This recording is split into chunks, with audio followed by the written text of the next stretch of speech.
everybody, Teresa with Indigo Moon Arts. I'm going to do something pretty quick.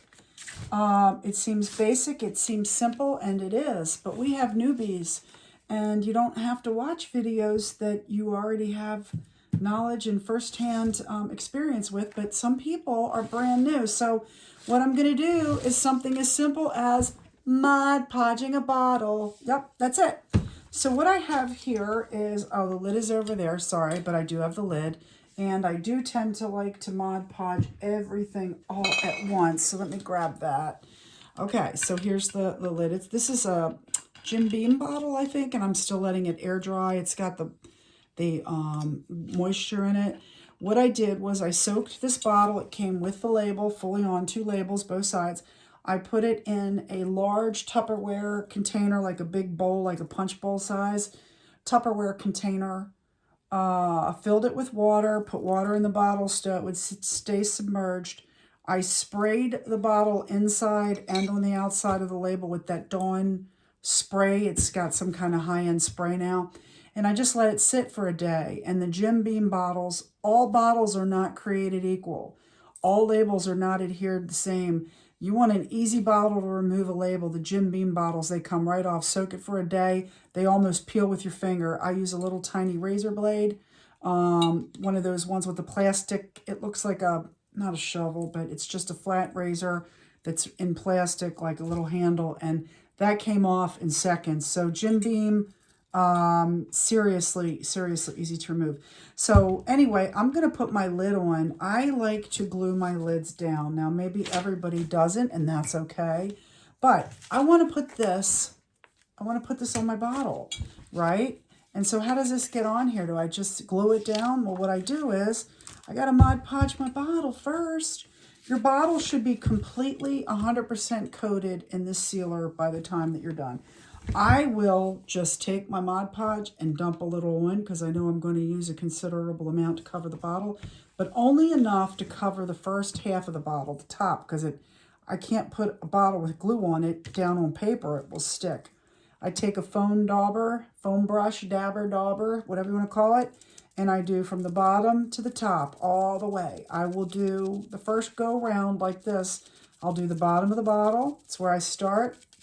I will do the top of the bottle and as much as the neck, the top, everything that I can cover, and then still put the bottle down without it sticking to my paper. Okay, that's it. So I could do the whole sides, except I'm holding it with my fingers. I'll get the other side next once this dries. So I'm just putting down the glue sealer. You do this because paint doesn't adhere well to smooth glass. Polymer clay does, paint does not. So we are creating a few layers that will help hold the paint and keep it stuck to the bottle so that our beautiful designs stay beautiful. Now, this will dry clear, but not transparent. It dries translucent, which means it has a coating on it that makes it clear but not completely see-through. That is it. I let this dry. Now, the length of drying time also matters. Depending what else you're going to do with this bottle, and if you drop it like I did, just touch up the spots. As long as I'm not gluing it, I'm not doing both sides at the same time, I have to let this dry. This is the way I do it. If you have a turnstile, if you put the neck of the bottle in something and you can do the whole bottle, God bless you, I cannot. So that's how I do it. So I always try to leave, I like to stick my finger in the top of the bottle too.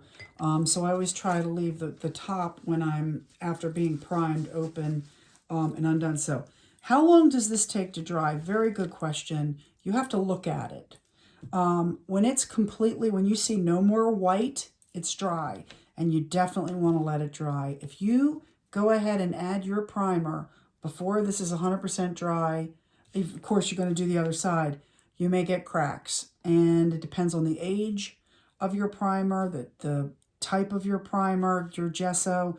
It depends on a lot of variables, but quite often it will crack, the meaning the texture. Also, if you dry it with a heat gun, it becomes more susceptible to cracks as well. So I love to rush the process because I want to get to the fun parts too. But really, work on multiple bottles if you need to. You need to let this sit at a minimum a half hour, okay? An hour is good. A couple hours is great. Then you're guaranteed it's dried before you put your primer on it. It's that simple. When I come back, I'm not going to do the other side because it's just the same. There's nothing new to learn here. But when the bottle's completely Mod Podged and dry, I will come back and I will show you how to add the gesso, which is acrylic primer, and prime your bottle white.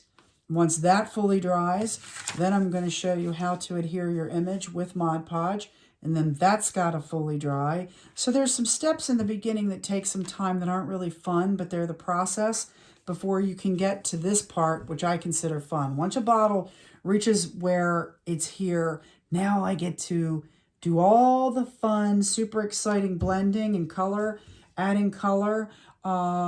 It's just fun from that point out, but that's where you got to go. So thanks for stopping by. We're going to do that in under 7 minutes, and the rest is just drying time. If you have questions or comments, please drop them below, and I will see them and I will reply. Everybody, I hope you're having a wonderful day. Love. Take care. Bye now.